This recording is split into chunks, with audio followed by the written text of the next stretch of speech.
ஸ்ரீமத் பாகவதம் 5ஆம் பகுதி. குருக்ஷேத்திர பூமியில் உத்தராயண காலத்தில் உயிர் விடுவதற்காக அம்பு படுக்கையில் காத்திருந்தார் பீஷ்மர். அனைவரும் அவரை பணிந்து வணங்கி நின்றார்கள்.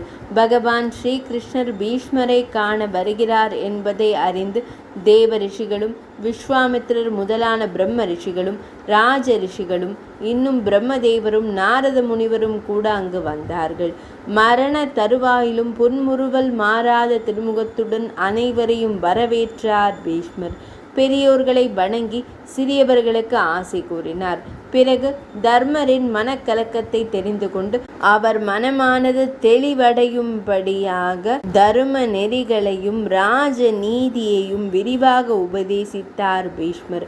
ஸ்ரீமன் நாராயணரே ஸ்ரீகிருஷ்ணராக அவதரித்திருக்கிறார் என்பதை உணர்ந்தவரான பீஷ்ம பிதாமகர் இறுதியாக மனதினாலேயே அவரை போற்றி துதித்தார்.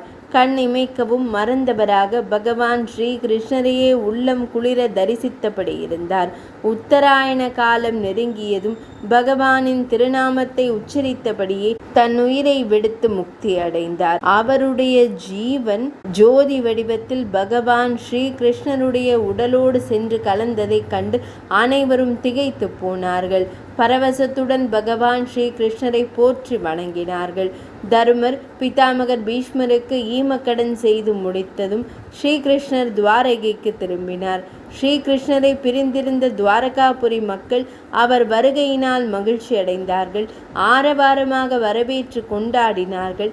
அவதான புருஷனான பகவானும் அவர்களிடத்தில் மாயையை ஏற்படுத்தி தன்னை ஒரு சாதாரண மானிடன் போலவே காண்பித்து கொண்டார்.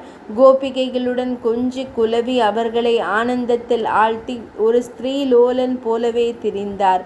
பிருந்தாவனத்தில் அவருடைய சிங்கார ராசலீலையானது தொடர்ந்தது. 5ஆம் பகுதி நிறைவடைந்தது.